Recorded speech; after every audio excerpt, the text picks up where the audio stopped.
Dude. Call me and she happy with the girl. Never ever fall for a body that's a nose. I changed my mind. I got 2 beers there. That's all I need. You said, I got 2 beers. That's all I need.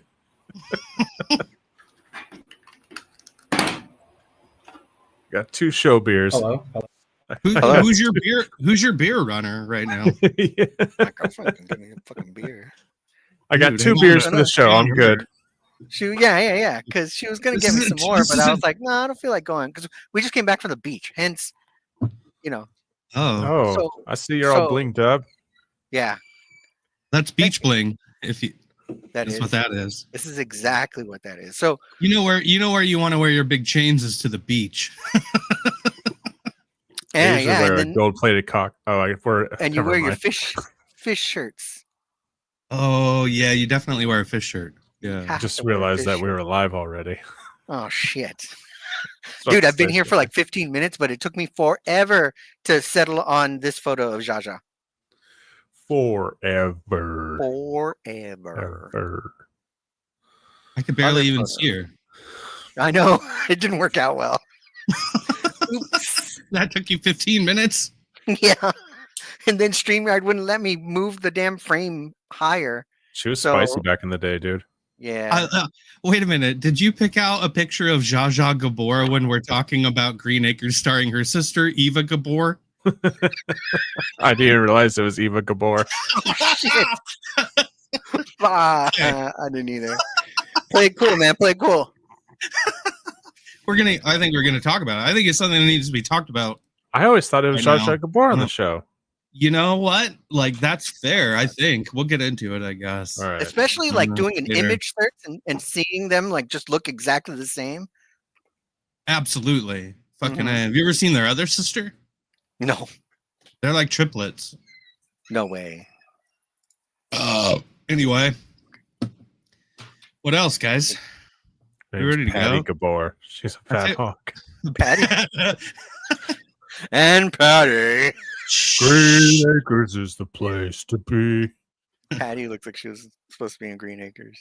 They wanted me to play the pig. If you could just bring me another plate of schnitzel, that'll be wonderful. Okay. Wonderful. Damn it, Patty. That's the 4th one today. I just, Well, golly. So you know only what? very You thin. you two have the beauty. Just give me the schnitzel, okay? I have the schnitzel. You two have the beauty. We got to get rid of Patty. Oh, man. Anyway. Oh, shit. I guess we're ready to go. Let's do this. You guys want to Let's watch rock and this? roll. So we got this ride coming up. You guys want to just watch this on the show? It's Yeah. like 5 minutes. It's like 5 Okay. minutes long. I'm gonna Might as pretend well I'm just there, watch it, right? I haven't seen it. Yeah, I'm going to totally do that. too. Mhm. Do you need me to play the intro again? What intro? The show intro when it's You time? did that? Oh, you should have said this. Oh, one, I and see. then- Like instead of boom. me. Yeah, because last time you were having issues. That's right. Let me give it a shot. Okay.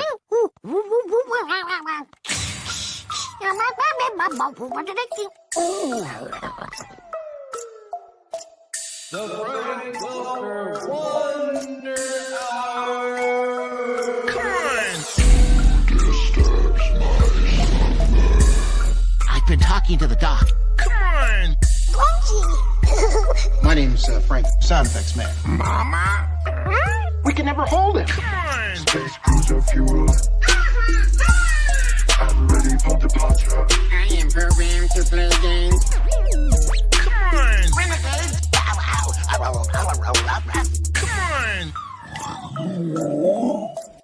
My name's Frank. My name's Frank. My name's Frank. My name's Frank. My name's Frank. My name's Frank. My name's Frank. My name's Frank. My name's Frank. My name's Frank. My name's Frank. My name's Frank. My name's Frank.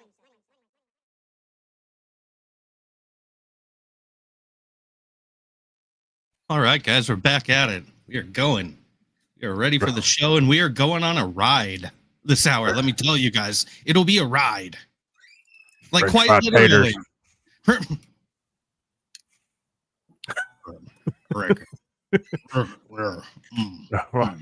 No, I'm gonna, ha ha, funny, funny, queer. I'm gonna hit you upside the head with this lawnmower blade. What you doing with that, Carl? I don't even know why you're referencing that. I don't know either. was thinking Green 25-year-old Acres, Billy and Bob Thornton movie. I thought of Southern People, then I thought of Sling Blade. It hasn't been 25 years, has it? It was three. It was it was Green Acres, Southern People. They're all Sling Blade. They're There's all Matt. They're not Southerners, though. In Green Acres, isn't it up north? That was Matt's like, funny queer. yeah, isn't that wild that we're getting into Green Acres, by the way? But that's what happens here on Frank Welker Wonder Hour. Welcome to the show. This is Frank Welker Wonder Hour. This is the beginning of hour 148 of our ongoing conversation on the career of one Frank Welker. We decided a long, long time ago to talk about every single title he's ever been credited with. That's what drives the show. That's what determines what we talk about each time we turn these mics on. We're going chronologically through every single title Frank Welker's ever been a part of. We started with the earliest entry, and we're working our way chronologically up to today. And what a ride it's been, Ozzy. We've got Matt the officiant here. Say hi, Matt. Hi. And of course, Time Master Henry. Time Master And Henry. me, myself, I'm Ozzy. Hi, welcome to the show. That's about it, I think. Oh, you know, Time Master Henry gets his name because he keeps the time. We set an hour timer, an alarm clock goes off after an hour when we start the conversation proper, and it sort of just tells us when to shut up, because otherwise we would not be able to self-regulate. So that's why that happens. Also, hence the name Frank Welker Wonder Hour. Get it? Hey. So, like I said, this is an ongoing conversation that's just paused when the alarm goes off. So last time we paused at the end of our 147th hour of talking. Mm-hmm. Yeah, I remember that one. Where did we leave off at? Well, if listeners happen to forget, why don't you go ahead, Matt the officiant, and remind them where we left off, and let us know where we're going this hour, and then Time Master Henry can set the clock. Well, Ozzy, last week we're just starting off 1990 with the Yum Yums, the day things went sour, and then we moved on to Cartoon All Stars to the Rescue, also in 1990. Which brings us to the fantastic world of Hanna-Barbera. Welker voices Barney Rubble, Bedrock Dinosaur, and Robot, 1990. I feel like they chose the word "funtastic" to like make it sound extra fun, but really it doesn't work. Whenever I hear that word, it's like the opposite effect. It focused Group 12. What do you want? Yeah, I want something fantastic, but I don't know. I just want something fun too. Yeah, anytime I hear "funtastic," Tested well with like red flags. Follow me. Yeah. Fun, fantastic. So, yeah, we've got the fantastic world of Hanna-Barbera. Now, we're talking about, and I didn't know this, of course, what does it say on IMDb about it, actually? Dick Dastardly and Muttley have kidnapped Elroy Jetson. Yogi Bear and Boo Boo pilot a rescue mission. Time warping through Bedrock, Scooby-Doo's Haunted Castle, and Jetson City. Yeah, okay, so it sounds like a show or a movie or something. They don't tell you that what this is a ride. Is it in the title? Like 3D ride or something? No. Hold on. Should I have started the timer already? Oh, shit. Time Master Henry, you had one job. I know. Hey, I fulfilled it, though. No. It might be 5 minutes later, but... To be fair, we streamrolled him, so...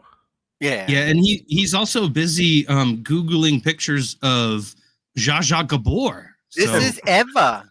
And picking out his show beers. He doesn't have as much blood in his brain currently. I work with what I got. Yes, Time Master Henry, if you would. Go ahead and get that. Go. I'll start it up. Hold on. I'm going to start calling you Beach Master Henry. All right, and go. Beach Master. I love that. That's the quietest the show ever gets, is like right when Henry starts the clock. I know. That's that millennial pause. Yeah, I go into a fugue state. I just like automatic. Yeah. Is that why you were trying to take off your shirt but couldn't get it over your headphones? No, I couldn't get over my belly. Oh. That's the first obstacle. Gotta untuck. I untucked. It was great. It's relaxing. So yeah, this is a ride. You're telling me? Yeah, Henry. Growing up in Texas, do you go that that's kind of center, center of the country? Well, at least like east and west wise. Yeah. Yeah. Where are you going on vacation? Are you going to Orlando Disney World or are you going to Anaheim Disneyland? That depended on when you were asking, because of the airport expanding like they did opened up all new horizons. Okay. So if you ask me now, it's a 1 Mhm. hour flight to Orlando nonstop. But Mm. this is only as of the last 5 or 6 years. If you ask, like, pre-pandemic me, it would have been driving up to San Antonio, and then if you get froggy, you can take a cheap Spirit flight to Vegas real quick for $50, or you still have to catch the airline. The airline is the only way out, though, because I live in the very, very southern tip, and there's like nothing here. There's just large stretch of land, and then all of a sudden there's a Yeah. cosmopolitan area, the Rio Grande Valley, where I live, at the southernmost point of the state, right on the border and the beach. So Wow. before that, 5 years ago, maybe, if I had to drive anywhere, it would be San Antonio, 4 hours north. Mm. Well, Matt and I grew up in Southern California, and if you grew up in Southern California, you're not going off to Disney World in Florida that frequently. You're not flitting off to Universal Studios Florida. You're just not really doing that because they're right there in LA and Anaheim. Everything's got an hour away. Yeah, so I don't know if it was just my experience. Maybe it might have been yours, but if we were going to Disney anything, it was Disneyland. Yeah, sure. yeah. Oh yeah, for sure. I didn't know much about I didn't know much about what was going on in Florida. I never been to Disney World. I didn't go to Disney. I didn't go to Universal Florida. None of that stuff. We are going to be coming up to a lot of live action projects in like the early 90s, 91, 92, maybe even 93. And those are like peak TV years for me. So when I was watching TV and it was being produced in like Burbank, for example, it was always about like, I'm going to Disneyland and, Disneyland this and You're right. just so those were kind of like the ideal vacation spots for somebody who was kind of out in the boondocks and not. Have you ever not been to easily Disneyland? accessible. No, I went to Disney World because it's easier to get there than it is to California from where I'm at. You should try to make it sometime. The original Disneyland's quite an experience, especially these days, packed shoulder to shoulder with people that are. Yeah, you got to get a fast pass on top of a fast pass. Yeah, and then you have to pay for the fast pass on top of the other fast pass. $20 a pop. Is there that Universal? Because there is a Universal Studios Hollywood, right? Yes. Is that older than the one in Orlando? Do you guys know off the top of your head? That's a real good question. Is it, Matt? Yes, it is. Oh, okay. How much older? Like not by much. Yeah. They're as far as I remember, they're pretty close in age. But I can let you know in a second. Yeah. I'd have to look that up. Wasn't the grand opening of Universal Florida kind of a disaster? Oh wow. A lot of stuff when they try to open up in Florida is a disaster. Disney did it the right way, but they still had a hard time getting things going in Disneyland, Disney World. Look at Alligator Alcatraz. Yes. Pretty much. So the first tours were back in let's see, premises around the original tours discontinued around 1930. They started in around 1915. Oh, okay. Wow. The tour is one thing, but Just like when did they have like rides and shit? When could you go do like the King Kong ride and shit? So the modern tour and the modern like park was established in July of 1964. Wow, 64. It goes back that far. Yeah, so but let me see. Studios. Orlando. That's pretty wild. Yeah. Universal Studios Florida opened June 7th, 1990. Yeah. And so I think that this fantastic world of Hanna-Barbera was part of that opening. It was in Universal Studios Florida. And it was one of the, first attractions there. And I don't think that Hollywood Universal Studios ever got this attraction, but I'm not sure. Like, I wasn't there that much as a child. You know, I would have been eight years old or something in 1990, and I had maybe been to Universal Studios one time at that point in my life. You know, So I have a list. I remember the Waterworld show.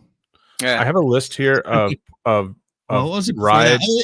Before Waterworld, it was the Miami Vice show, and it was fucking rad. Holy shit, that sounds I cool. absolutely remember that from Did when they I play was a Phil kid. I was Collins? like 8 years old. Went there. It was the Miami Vice show, I think, and then it became the Waterworld show. But I could be wrong. Matt has I'm pretty sure a that's starting true. lineup of rides. Well, I Okay. have a Wikipedia list, but let's see. First major attraction, that says retired from the park, was American Tail Theater in 1992. American Oh yeah, Tail okay. Theater. Wow. Yeah, That this sounds you might remember familiar. that. Maybe from my trip to Universal Hollywood. I'm not sure. here's a better list. Jaws 1990. I don't know if these are from Hollywood or Orlando, but Kong Frontation 1990 opened. Hmm. Back to the Future the ride was 91. E.T. Adventure 1990. I wrote that. I was still in operation when I went. Oh yeah. You know, that. Dynamite Nights Stunt Spectacular 1990. Earthquake the Big One 1990. Mhm. It says there was a Murder She Wrote ride, but I Holy can't shit! find out anything on Angela it. Lansbury just comes down and like, fuck you. I love a dark What? ride with Angela Lansbury. Uh, Right. the Ghostbusters Spooktacular 1990. Shit. Yeah, they tried to get that out. Did that happen? Are these And all the- rides that happened, or were they just planned for opening? This is stuff that happened. American Oh. Tail Theater 1990. Lastly, The Fantastic World of Hanna-Barbera. Fantastic Ooh. World of Hanna-Barbera. Yeah. Starting lineup. It's cool, I guess. First CGI ride. I read that somewhere. I gotta look up this Murder She Wrote thing. Yeah, I think you're right. turned into Yeah, the I Mummy now. agree. I agree. Murder She Wrote Mystery Theater. Holy shit. They serve you dinner till you have to schedule a reservation and it's like a 15-minute show.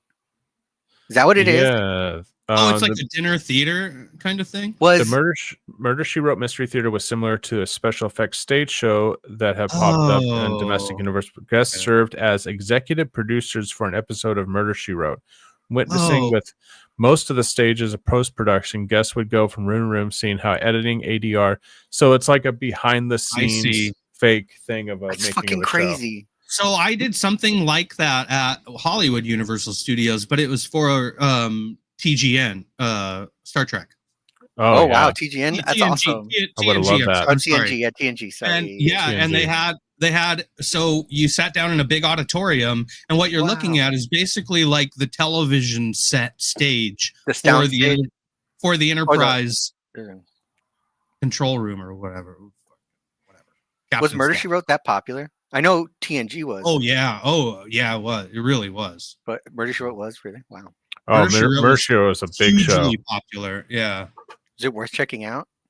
Yes, it Yeah, is. it's a fun Angela show. Lansbury is delightful, first of all. Oh, And Yeah. if you like one of, it's your standard TV murder mystery show. Yeah. So if you like that kind of thing, mhm.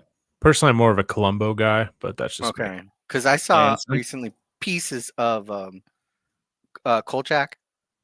Remember when I was on that Yeah. Kolchak kick and I wanted like Yep. the 70s hat and Uh-huh. everything? Yeah. Is that why Yeah. you shaved your head? No, Kelly talk Savalas about that. stand. I started we don't sucking talk on about that, baby. popsicles. Where's my pop? Where's my lollipop? It's my fucking vape. Who loves you, baby? Who loves you, baby? I'm sorry I had to slap you around like that. There's an episode he beats the shit out of girls. Jesus Christ, Telly I'm Savalas. sorry I had to slap you around Stop like with that. all the baby. domestic violence.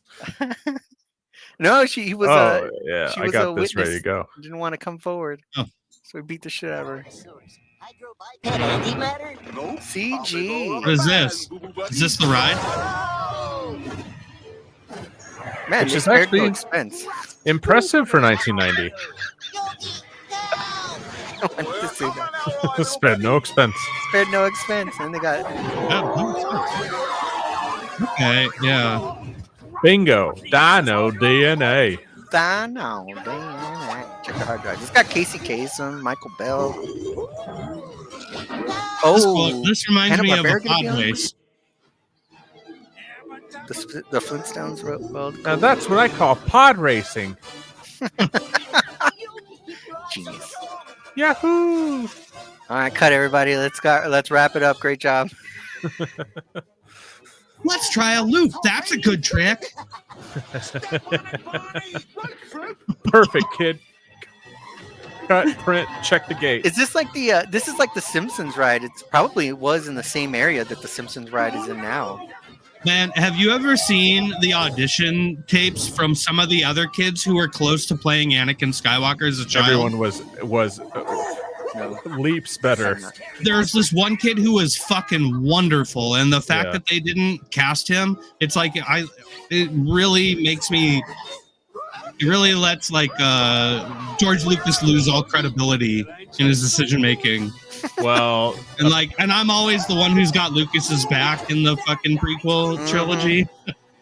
But apparently there's that's the some one things example. If you're behind like, but what about the kid? I'm like, yeah, okay, you're right. That does break down my fucking barrier. Yeah. But the thing, I heard there was some behind the scenes sort of nepotism about that whole thing. No shit. The kid Yeah, was that kid hired thought he was because he badass. was related to somebody.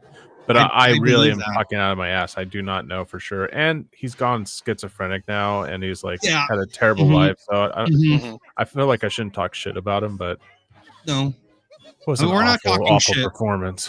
we're not talking shit about him. Mhm. Okay. Well, no. How do you take Natalie Portman, who's right off of winning an Academy Award, and then beat her down to, "I will When did not she see win my a- people die," When did she win an Whatever it is. Academy Award? for Black Swan, right before episode 1, wasn't it? Black Swan. Oh, Black I Swan. thought Black You're- Swan was after. These are like 20 years apart. What?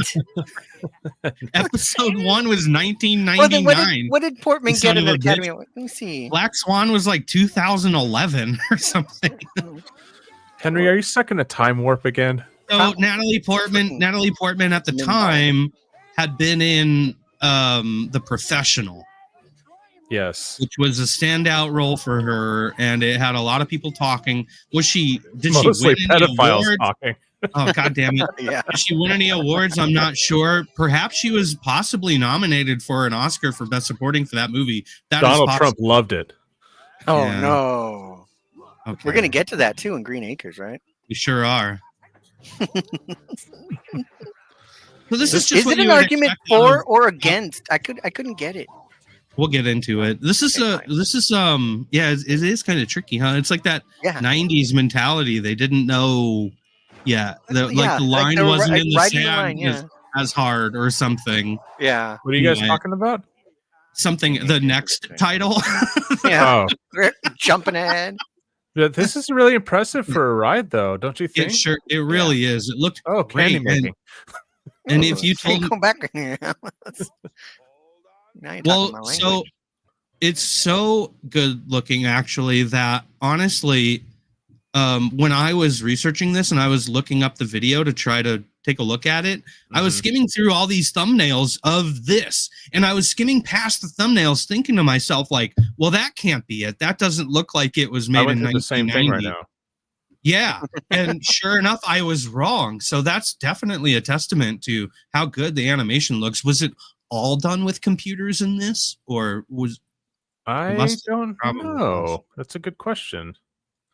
But I will find out. Usually people research before the show, and I don't do that. Yeah, not no, our style. it Not was. our I style. have So, frequent Fantastic wonder World about Where I it. just Bar- stare blankly into the air. It's an old simulator ride at Universal Studios Florida. One of the park's original attractions. Storyline tells Dick Dastardly and Muttley have kidnapped Elroy Jess. We already know that. Attraction opened June 7th, 1990 and closed October 2002. The pre-show, 3 projection screens the rides. When the riders enter the main theater, the riders are seated in a rocket ship with Yogi as the captain. The power source is a large rubber band that fires the rocket. I'm trying to find out That's things funny. about the actual. But it fires you so hard, the force is so strong that you end up going back in time to bedrock, and the riders fly off a cliff and through Mr. Slate's construction site before Yeah. flying into the main city. Mhm. I don't know. This doesn't really say. It just talks about the ride itself and what happens in it. It doesn't really talk about How they it was made produced. Yeah. Yeah. Is there any information on the IMDb page and the trivia or anything on it? So, So I actually tried to get a hold of someone who worked on this. Really? Yeah, because when I was watching YouTube videos, some guy kept popping up, and in the comments he'd be like, "Hey, I actually worked on like previs to this ride. I worked on this ride. I worked on the animation for this ride, so on and so forth." And so I found this guy on Instagram. Oh wow. He never got back to me. I mean, he did a little bit. He was like, "Oh yeah, maybe I could get some time to talk to you." And I said, "That's great. Here's our show and here's everything," but I haven't heard back from him. But it would have been, if I do get a chance to talk to him, I will still ask him some questions and I'll post them in some Rhythm or fashion. Rhythm and Hughes created the 3D Jetson sequence. DeGraff Warman created the 3D Flintstones and Scooby-Doo portion. So it's multiple studios working on the same ride. The director Mario Camberg and art director Alan Bettino were also the principal creative forces behind its replacement ride, Jimmy Neutron's Nicktoon Blast. Alan Bettino is the fellow that I was speaking to. Oh, that's great. So Alan Bettino, if you happen to hear this, get back to me, buddy. We'd love to talk to you about this. Oh man, yeah, I'd love to talk to him about that. Tell me, give him a shout out. Early '90s animation and CG and all that. Mm-hmm. On a ride, yeah, that's great. I have lots of questions about how that went down.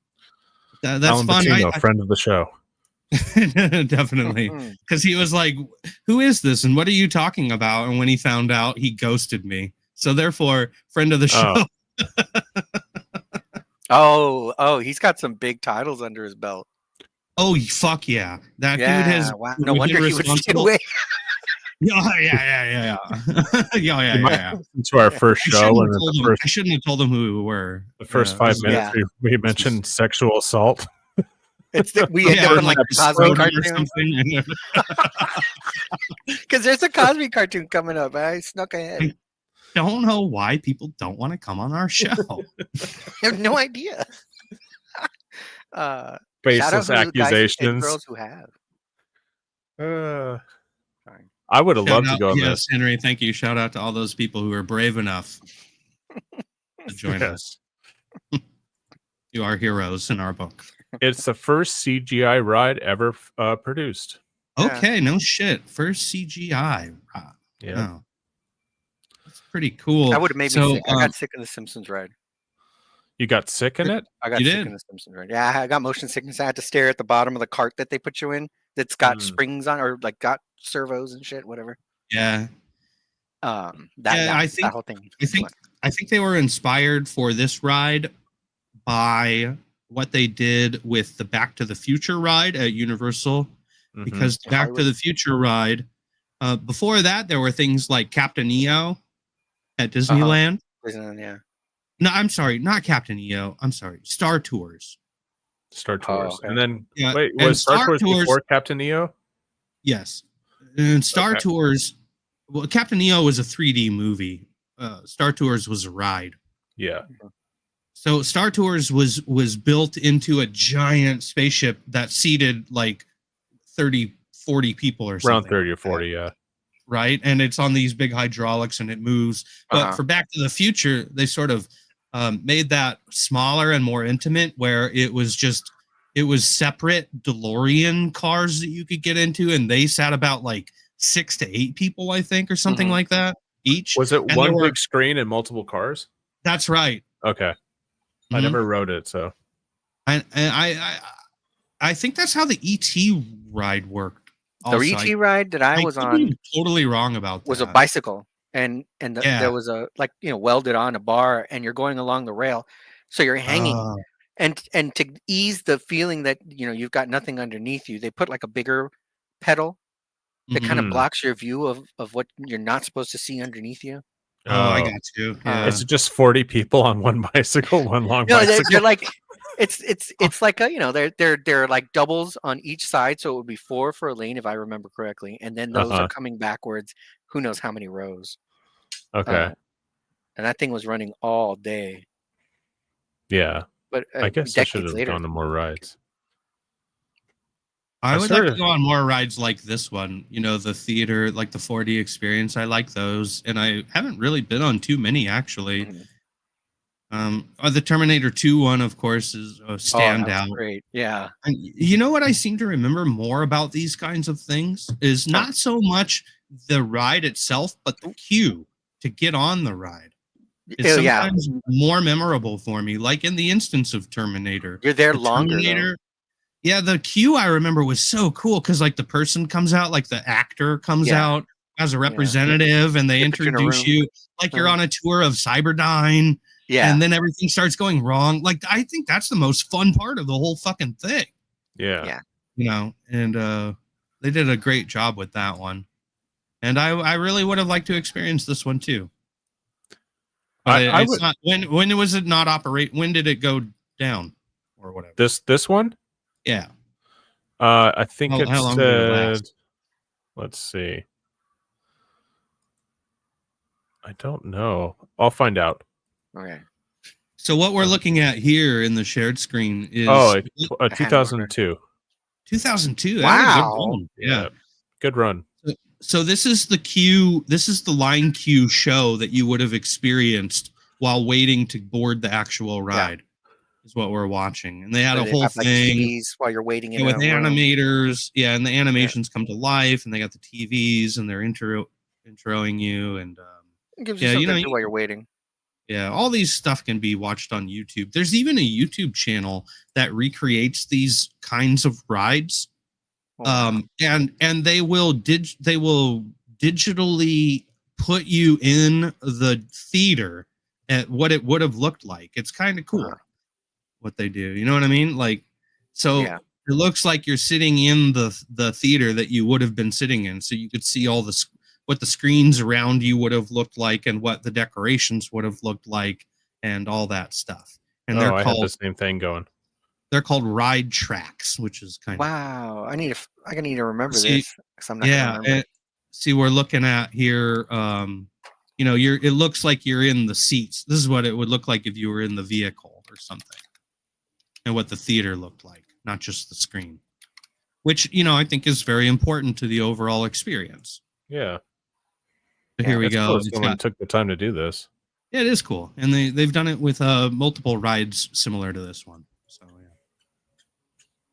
That's And all this cool. is Wow. the Hanna-Barbera. Wow. They're in Bedrock. So yeah, it gives you more of a sensation of what it might have been like. They even got the light reflecting on the inside of the ride. Like, Yeah. From the screen, yeah. yeah, from the screen. Wow. That's All cool. right, everybody listening to this, you owe us $30. That's right. Yeah, definitely. So anyway, that's that. Can Oh, we talk about oh, Green Acres that's- now? Yes, we can. I think. What say you, Matthew? All right, we're doing it. We're gonna talk about Return to Green Acres. Yeah. 1990, Return to Green Acres. Welker voices Arnold. Arnold, the best fucking guy ever. Arnold, I would take a bullet for Arnold. I think everybody. I would, don't- I don't eat pork. Are though. you I don't Jewish? know about that, but let's not go that Are you far. Jewish? Are you Yeah. Jewish? Yeah. Hey, you know what just occurred to me though while we were transitioning to Return to Green Acres? That is this the last time we're going to talk about Hanna-Barbera? No, right? Like, No, are you kidding me? No, dude. It never ends. Oh wait, no, never mind. We got the Jetsons. Frank Welker coming has up. built his career on Hanna Barbera. We're gonna. What are you talking about? Oh, Last yeah. time we talked about Hanna Barbera. That's wild. I was just saying, like, it would be kind of like sad if we didn't know that would be the last time we're going to talk about a major production company. Oh fuck! Well, I mean, like, Yeah, if we never get mind. Never to mind, this no. year, if we get to this year, we're talking about like Jellystone and shit. Like, you know. Nah. Yeah, that's true. Yeah. Green Oh Acre. boy. Green Acres is the place to be. You got to do that. You can't even say Green Acres without No. doing the thing. Did you guys Yeah. watch the original Green Acres at all? Fuck Yes, no, I knew it did. was- All the I time. knew- I loved it. So okay, so I had a feeling watching this that somebody who had seen the show would be touched by the fact that like this is somebody's niece that had taken over the farm of these two deceased people. They showed the tombstones of those people, kind of in a comedic way. Oh, is that who it was? Yeah. The So Tombstones? I'm were Okay. they on the show? Were they regulars? And would that have been like pulling at the heartstrings a lot? Yeah, can you bring us into this title proper, Matt, and read us the description from sorry. IMDb and tell us what we're getting into here? Sure thing. Return to Green Acres 1990. Welker voices Arnold. This is a made-for-TV movie that reunites most of the show's cast. The Douglases move back to New York, but when Mr. Haney tries to get everyone's property so that a developer can build on them, the residents go to New York to get Oliver to help them, but he's a little hesitant. Yeah. That makes it sound so not exciting. I know. Oliver He's a little shows hesitant. out. Starring Oliver? Eddie Albert, Ava Gabor, Alvy Moore, Mary Grace Canfield, Sid Melton, Tom Lester, Pat Bertram, Frank Caddy, John Scott Clow, Mary Tanner Bailey, Mark Balau, Henry Gibson, the wonderful Henry Gibson. Awesome. From the Burbs. Oh, so many of these people are wonderful. Yeah. It's a good Christian name. Play it. Play the clip. Hans Christian Andersen. Hans.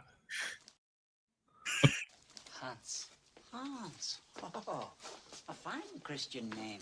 Hans Christian Andersen. Never get tired of that. I like that. I appreciate that. So I never watched Green Acres when I was a kid. Nah, I turned it off. That was when Nick at Night was done, and I got to go to bed probably. Go clean it up. So what was on Nick at Night, in the first half that you were watching? Mr. Ed. It's such a big difference between the two shows. I agree, Matt. How are you into Mr. Ed? And this is like, I'm not going for this shit. Fucking Mr. Ed's my homie. Fuck Green Acres. Ed over Arnold. Ed over Arnold. Ed over Arnold. One guy protesting outside Universal. So I liked Green Acres because of Nick at Night. We were only offered whatever the fuck was on TV at 11 p.m. And that was Nick at Night. So yes, and Green Acres was on, and so I watched it and I loved it, which is like pretty much the case for anything that was on Nick at Night. Really, I was forced to love it. Not forced, but like I was forced into the time that one needs for these kind of shows to grow on you. You know what I mean? Okay. Yeah, it's a speed run. Almost. It's not a binge, it's just a speed run. Not a speed run, but it's just like you at face value, this is not good. But if you really spend time with it and dedicate the time, you love it, And, the programming in Nick at Night back in the day would force you to do that. Like my kids, they could start whatever the fuck they think about watching at any given moment of the 24 hours, any fucking thing. So this is the original Green Acres. So the fact that I couldn't turn this off and turn on something else turned me into a fan, You're forced, And I don't want to say forced because that sounds so negative, but indoctrinated. Okay.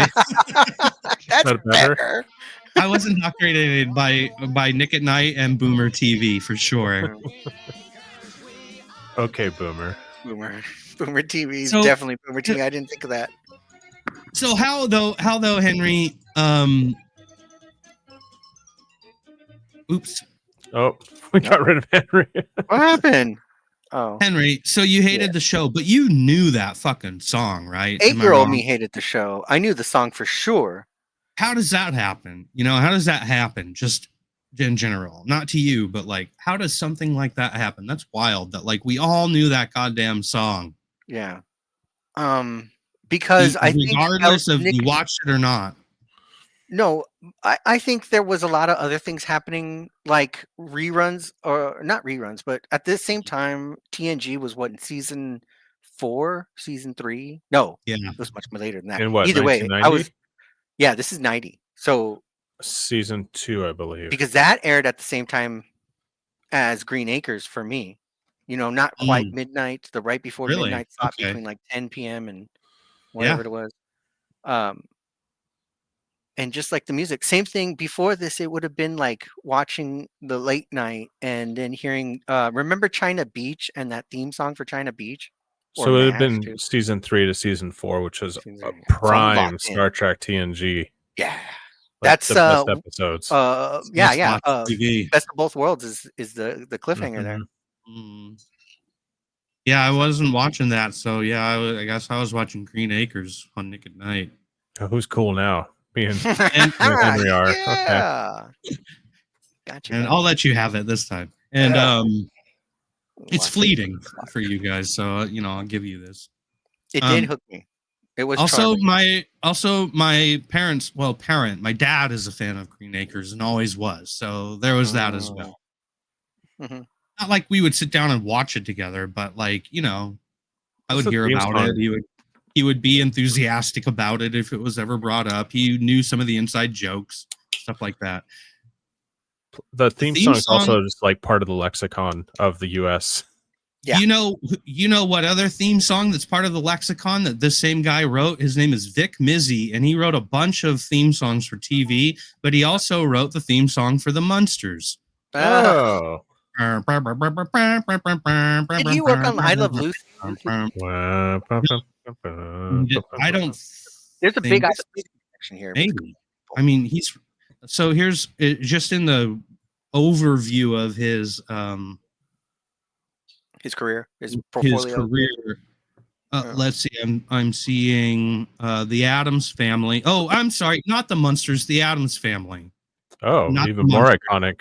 Not the Munsters, Addams Family. Yes, of course. Yeah. You can see how I get those two confused. Oh yeah, everybody did. He wrote the Addams Family theme and all the music, or not just the theme, but all the music for the show itself, like the production of the show. They put out an album of the Addams Family music in like the late 60s or something. Some of those original like theme songs and like especially like late night show theme songs are like fantastic compositions of music. Yes, yes, very good. And you know what? Like I was noticing when I was watching this Return to Green Acres that like one of the main missing ingredients here was definitely this guy's music, because like the music just like didn't sound right. You know what I mean? It didn't sound right. Yeah. It sounds just like canned stuff that they had at the studio that they were using. Kinda. Who is credited for the music for the movie? Let's see. I tell you. I think I have it open right here. Oh, cast and crew on IMDb. Writers, actors, producers, set decorator. I want to sit down. Where's the couch? Yeah. Drucker's the best. Drucker's my favorite character, I think, in the whole show. Yeah. And so Drucker, dude, did you also know that this is like the MCU of old fucking rural TV? Did you I was picking up on that because I looked up the director. This is a shared universe. It's a shared universe. This show exists in the same universe that Petticoat Junction exists. Really? Yep. And eventually they rolled the Beverly Hillbillies into it. I think I knew something about that. Hooterville is like the county for all of these people. Oh, wow. So Petticoat Junction was the first, and they would always talk about Hooterville. And I've never watched Petticoat Junction, so I'm not as familiar with that. But it took place in a hotel in like an old town, an old not Old West, but like old Dust Bowl town, old Northern Yankee stuff. Yeah, and they ran a hotel, and it was like a guy and his like 4 young comely daughters or something like that, right? Early on, much of the show also focuses on the Hooterville Cannonball, an 1890s vintage steam-driven train. Run more like a taxi service. Which is based on a real train. The Cannonball was a real train. It was like the fastest steam train or something at the time. I want to say it was in Wisconsin, Chicago. I could be wrong about that. I don't know. But to the internet. It's based on a real train called the Cannonball. The fictional Hooterville became the main town for Green Acres, in which Sam Drunker still ran Drunker's store. Pixley Yes. was apparently the county seat, although a nearby community was Bug Tussle, the original home of Jed Clampett and his family from the Beverly Hillbillies. Yeah, at some point during the Beverly Hillbillies, the Clampett family went back to their hometown to visit cousins or something like that. And they established at that point that it was in Hooterville or Bug Country or whatever. Bug Tussle. Yeah, Bug Tussle. Dude. Yeah. Just as a quick aside, you had compared this to Avengers Endgame. Can you just imagine this? The expectation for Avengers Secret War is that the title of the movie becomes part of the lexicon. Yes. That's crazy. I know. How do you It is crazy. It's super crazy. I don't know. So Green Acres was based sort of like I Love Lucy was based on a radio program. I Love Lucy was based on a show called My Favorite Husband with Lucille Ball. And it was basically I Love Lucy, but for the radio before that became a TV show. And Green Acres was a show called Granby's Green Acres, a comedy show aired on the CBS radio network from July 3rd to August 21st, 1950.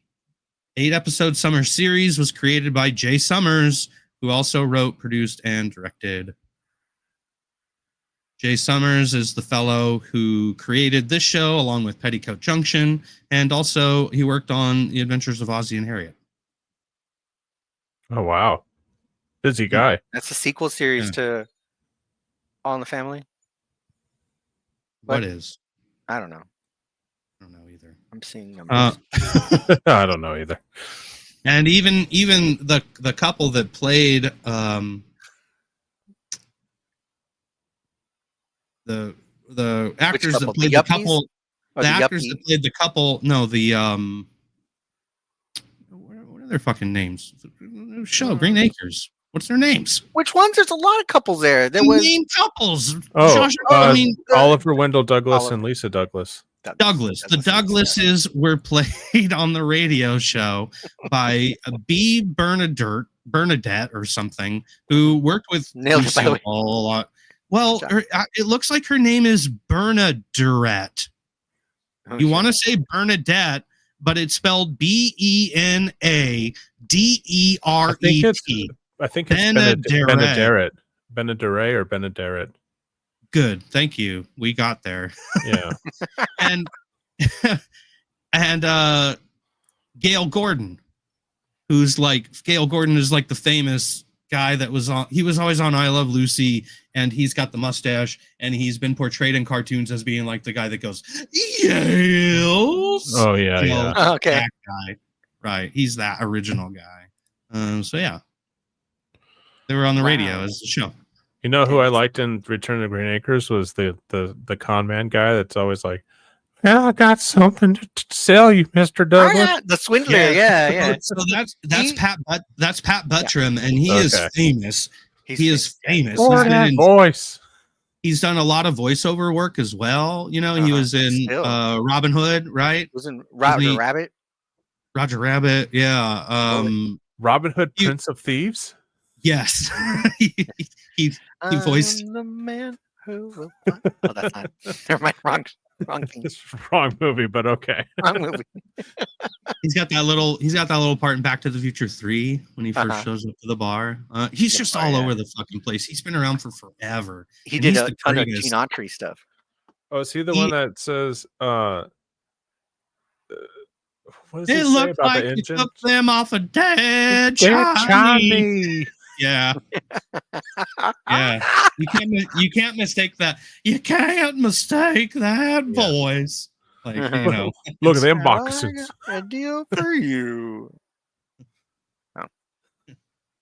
Can we talk about Back to the Future 3 for the rest of the show? Yes. Fuck yeah.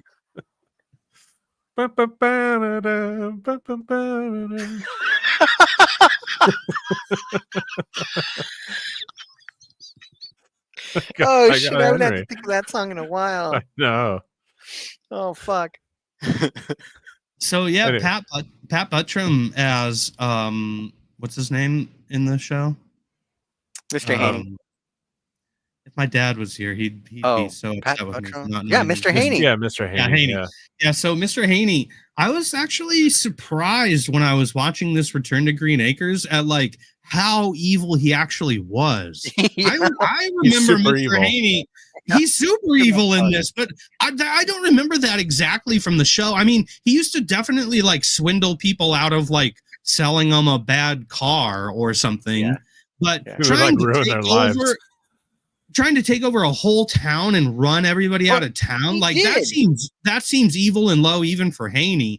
But you know, I haven't watched like all 4 seasons of this show, so maybe this is not out of character for him. Yeah. But you know, when I thought of him, I thought of like, well, he's gonna try to sell me a bum lottery ticket or something. Yeah. You know, Yeah, like, you learn that. No, I'm gonna ruin your life. no, I'm gonna ruin your life and the lives of your kin. I thought it was well paced because you can separate out, and it's kind of like quotable. Yeah. It's very much like a TV sitcom though, with quick scene changes. You know, keeps your Yeah. attention. Totally. Doesn't let you sit there too long. Nothing about it says movie. It's just it's like a long episode of a sitcom. They even put in canned laugh track, which drove me crazy, especially when they were out shooting on location, because they actually do go and shoot on location in New York. I mean, here we're looking at it on the screen here, and this is clearly set. You know, where they're on their balcony in their apartment. But there are quite a few scenes where they're out. Yeah, they're out on the streets of New York. They're definitely there. The hot dog. They're still putting in a laugh track, and it sounds stupid. Mm-hmm. Well, I agree. Yeah. Here's Mr. Haney trying to traffic some children. Yes, correct. Shit. Yikes. I want to introduce you to my friend, Mr. Epstein. The whole idea is they decide they want to move back to New York, and just after a short stay back in New York, they decide that New York sucks and they want to live back in Green Acres. First, they were too bougie for Green Acres, and now they're too hick for New York. Yeah. That guy, the cokehead that was the Eric Trump stand-in. Yeah. Yep. It was crazy. What was his name? How is he related? He's the son. He's the son of. He's the son of I forgot his name. They call him Mr. something for the whole time. They call his name on purpose so you remember it. He's the son of Gibson. Henry Gibson. Henry Gibson's okay, character. okay. E. Mitchell Armstrong. Yeah. That's right. Yeah. Okay. Yeah. Haberdashery. They say and it's crazy. It's crazy that like they do bring up Donald Trump here. They say they call him out by name because when they finally get moved back to New York and they're like, we'd sure love to go to our old fucking sandwich shop or whatever. They're like, oh, fucking Donald Trump bought that shit out a long time ago. And they're like, oh, goddamn that guy. And like, I just think it's funny that he's just been the goddamn villain in everything for like decades and decades. And now he's our goddamn president. It's not funny, but if you're not laughing, you're crying. Yeah. God! I choose to cry most of the time. I've seen it. What the fuck has happened? No, he's also like the guy. If you were to reference in a rap song about being rich in New York, they always reference Donald Trump. Yeah, Mark Millar. That's the writer. Mac Miller. Donald Trump song. Yeah, Henry, what's your take on Mark Millar. No, we're not talking about Mark Millar right now. Damn it. What's your take on, what side of the table are they coming down on here in this show? Are they confusing? Are they pro conservatism, and are they pro they're like it's very anti-industrialism? It's anti-industrialism. It's anti-industrialism. It's anti-gentrification. Yes, yes. But it's pro-capitalism, like very hard to a point where they make a joke about it. I know. It is pro-capitalism, isn't it? It is pro-capitalism, but Somehow. then kind of not too, because the side story that's going on with the kids, Yeah. and them like becoming woke. They're like hippies, God, I hate kind that word. I of. shouldn't have said that. By the end, they're like hippie mentality. Yeah, okay. They're like, man, this is where we grew up. This is the pond. It's got more memories than any kind of strip mall will ever bring us, like that kind of shit. Which, that's, and it feeds into the side story or the main story about gentrification. All right, I need to ask you guys a question. Why in the 90s was everyone obsessed with plot points of big corporations buying out the mom and pop places? Reagan administration. Yeah, I was going to say, they're now feeling Forgot about that. trickle down economics. So a lot of wealth shot up upwards very quickly in the early 90s. Like half of the movies in the 90s. They were taking the caps off of all these fucking people so they could get as rich and bloated as they possibly could, and and let them step on as many people as possible. So yeah, it was scary. Let me know if you want me to say anything about Nancy Reagan, give him Monster BJs or anything right now. Go now. So do it now. But like also, it's like, so they learn that they don't want the gentrification because it seems to have taken place in New York, where they moved away from 20 years. I think there's a 20-year gap. Is that right? Between the show and this movie? Yeah. So 20 years, 20 years ago, they moved away from the city and they moved back to the city after 20 years. And so much has changed, right? Yeah. It seems like, though, that the changes that they are focusing on are foreigners. Oh, fuck! See, I haven't gotten that far into the show yet. I'll have to is it this scene right here? Is with the waiter? It's the last 20 minutes, it's the last 20 minutes. But yeah, the problems are, yes. Oh, also, just like the bouginess also. I stopped right when Mr. Haney was like, all right, I'll give you 50%. And then I was like, oh shit, I got to do the show right now. I couldn't finish it. So I'll finish it tonight. I'll tell you about it, man. Oh, thank you. Give me the rundown. Give me the cliff notes.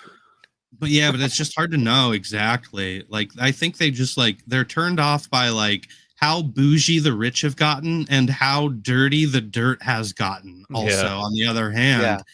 Because their problems are now they're hearing gunshots out the window and sirens when they're trying to go to sleep in their apartment, and they didn't used to be able to get a peaceful night's sleep. Yeah, but now we're looking at 1990 New York.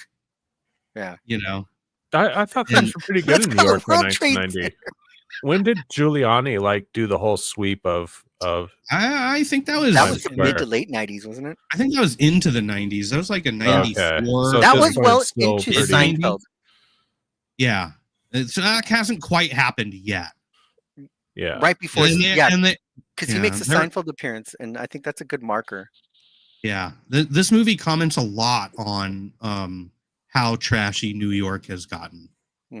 There's another Eric Trump stand-in too with this dude, not the older gentleman, but the younger gentleman, the hippie, the yuppie. The yuppie, yeah. You're gonna do it because I say so, and get that pitchfork off your fucking wall, man. So he tells Eric Trump wouldn't be that smart. Yeah. So fucking the other guy's Eddie Albert, who's playing Mr. Douglas, Oliver Douglas here. He was 82 years old when they shot this shit. God damn. Holy shit. That's why you lived close to 100 years, right? He did. He was 99 years old. Wow. They were planning. They were making plan. No, wait. Oh, that was Gabor. Ava Gabor also lived to be 99 years old or something like that. Oh yeah. No, I'm thinking of Zsa Zsa. I know he was doing voice acting work in the 2000s.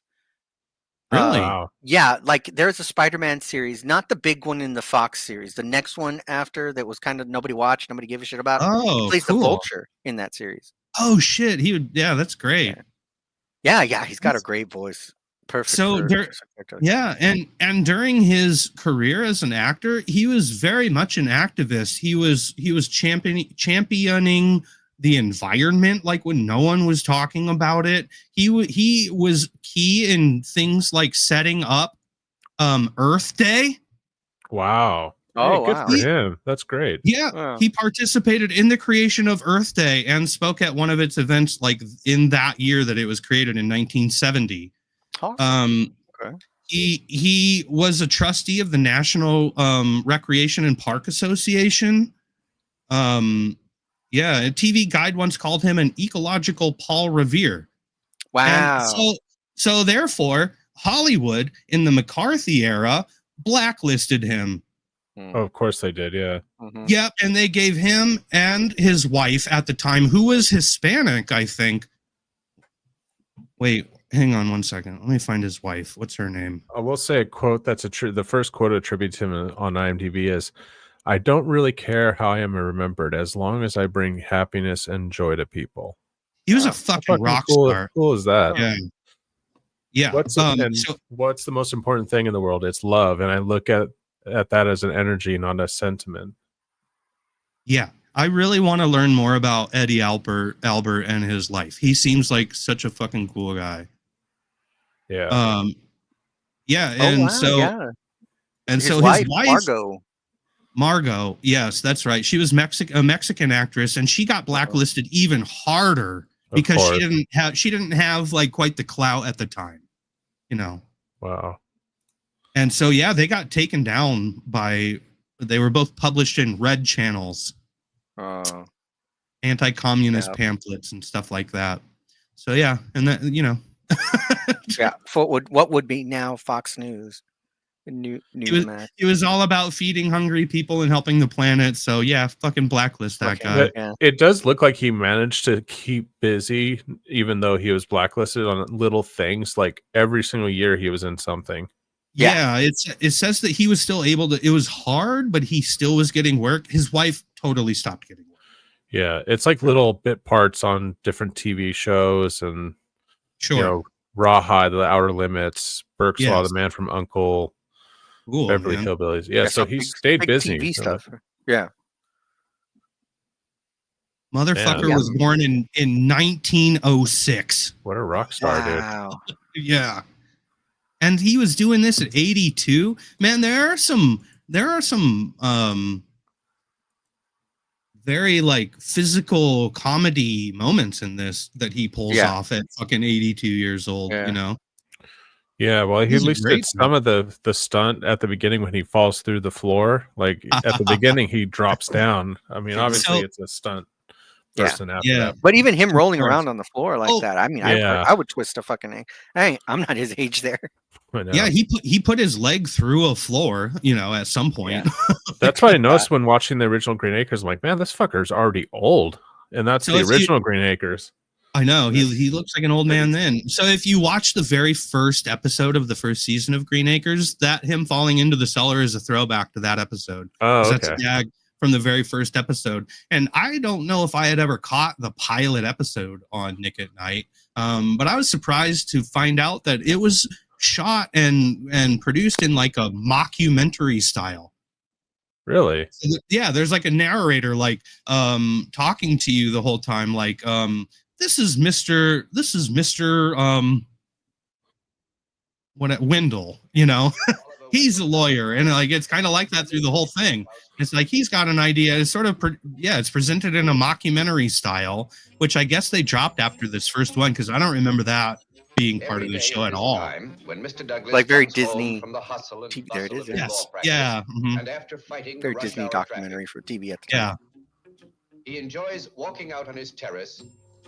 And so actually the first couple episodes are kind of a cool arc for the show. Like within the first 3 episodes, it's like they deal with their lives in New York and why they want to leave. Then the second episode, they're like moving into the house and meeting all the characters. And then the third episode, they're like getting things going. Like it's almost a better TV movie than this Return. But like, yeah, well, it's extremely popular. Yeah.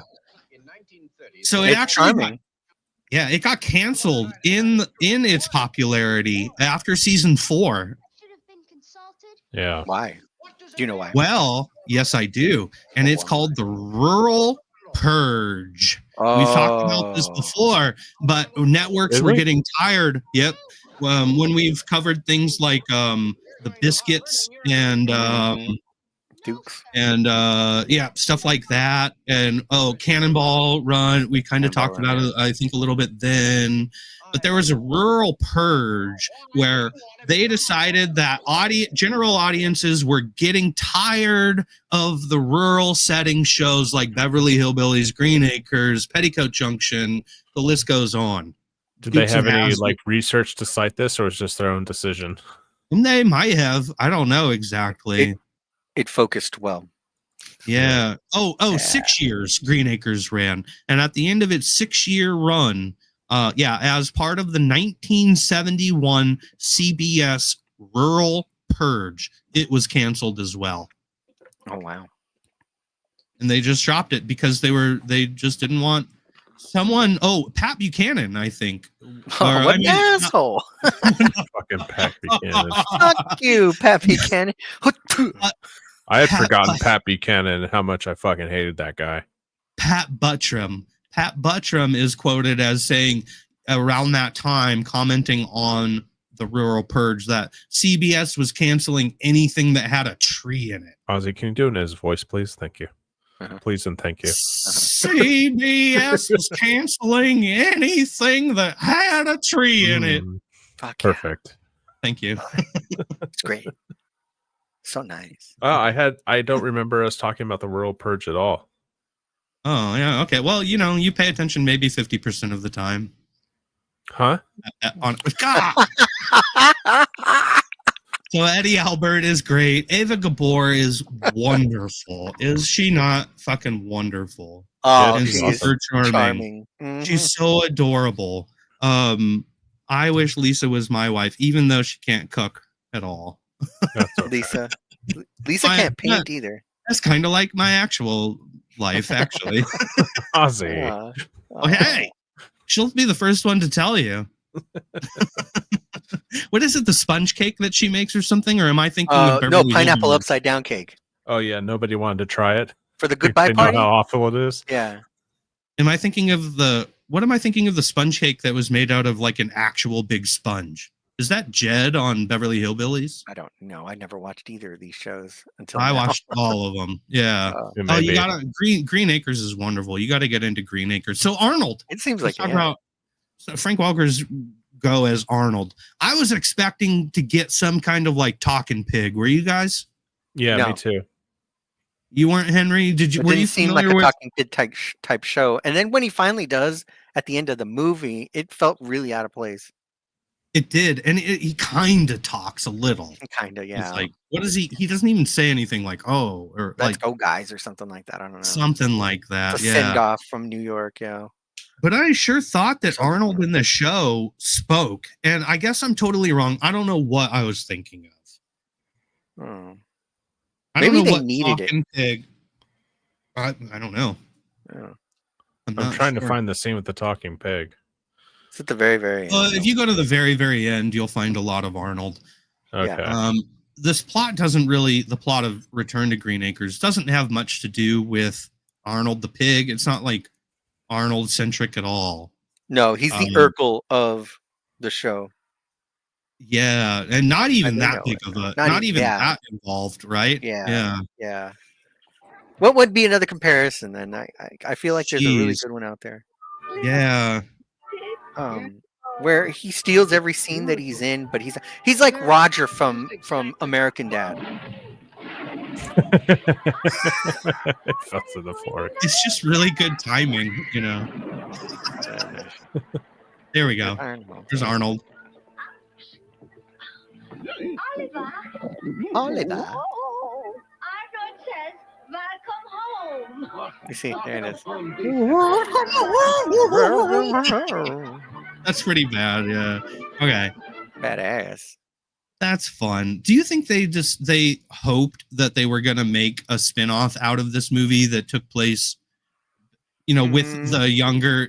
Were they trying to set that up with the younger kids?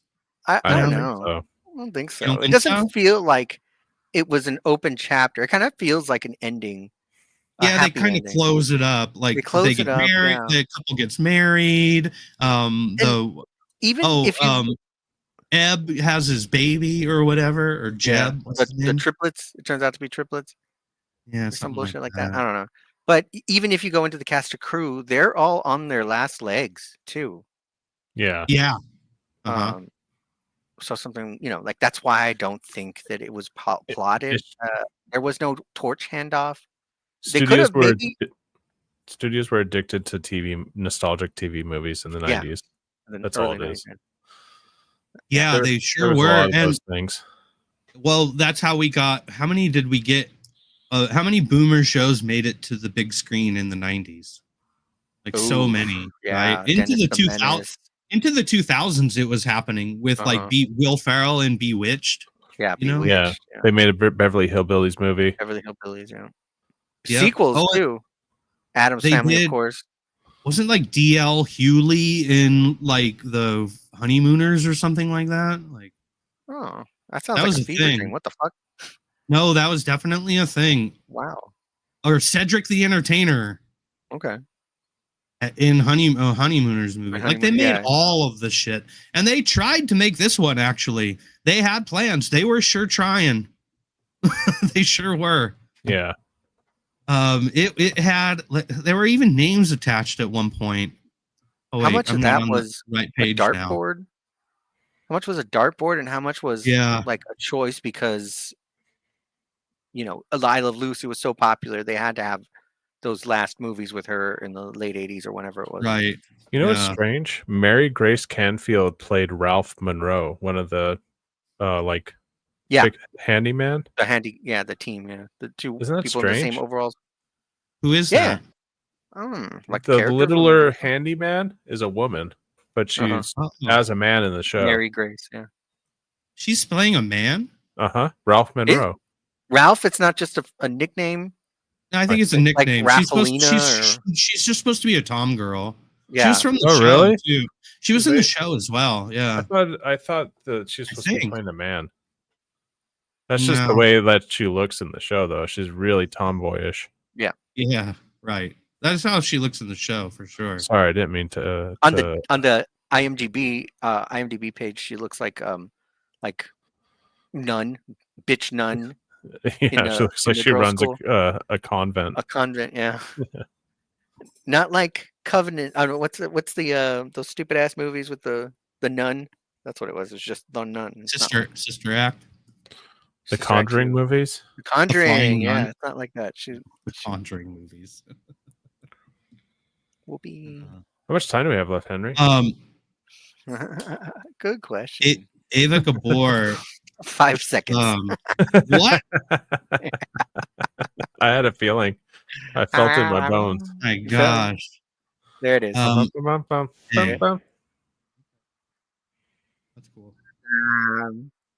I'm fine with it. I'm not fine with it. Are you not done talking about Green Acres? I'm never done talking about Green Acres, I feel. Okay, I'll watch some of the show and we'll come back. I don't know. Next is Garfield. That's great. Oh, shit. Wait. Ava Gabor. We're going to get another chance to talk about Ava Gabor because she's in Rescuers and Rescuers Down Under. Ah, darling. So we'll be back to Ava Gabor, darling. Awesome, when did Zsa Zsa start taking over the spotlight? I think Zsa Zsa had a name over Ava literally just because of the name. It's like more exotic and memorable, and that's the one that really stuck in your head because her name is Zsa Zsa. Can we skip past Garfield's feline fantasies?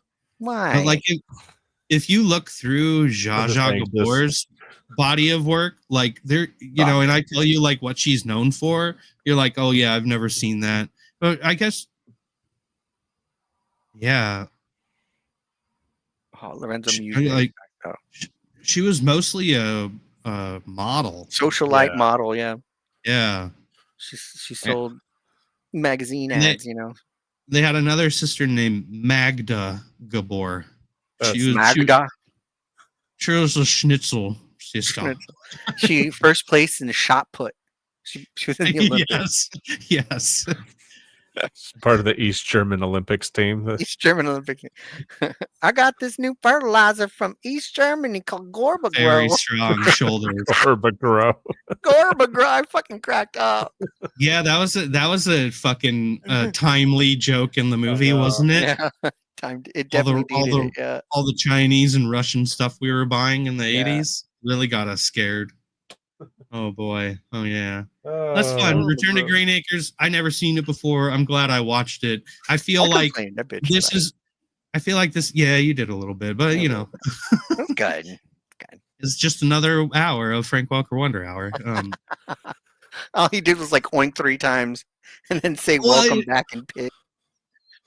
This is one of those things that's really just for fans of the show. Like if you in 1990, if you were watching this and you were not a fan of the show, I don't know why you would have enjoyed it. You put the kids to bed and you watched your boomer shit. Yeah. I don't know why you would have enjoyed it. You have to have been a fan of this show to enjoy the bits about this movie. Mm-hmm. It's just callbacks, really.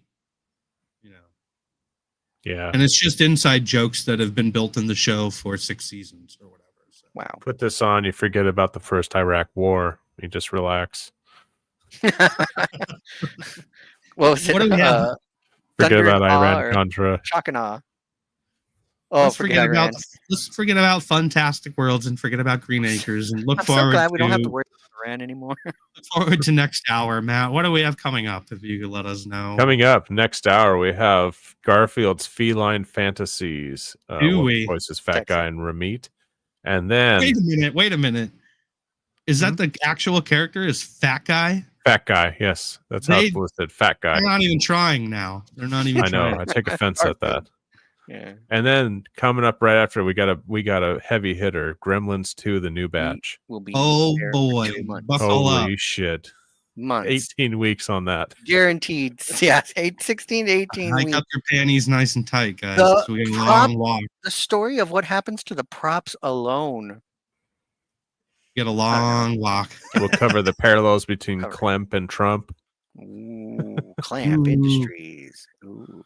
With the flashlight. The Venn diagram where it meets and where it doesn't. Yes. Yeah. The sequel coming soon. Shut up. It's not coming, is it? Oh, another week down, fellas. We got it. Yay. Okay. I like Green Acres. I'm going to give it another chance. Thank you, Matthew Officiant, Time Master Henry, for sticking through another hour. And we will be back next week, same Welker time, same Welker channel for hour 149. Yikes! Our ongoing conversation. Woo!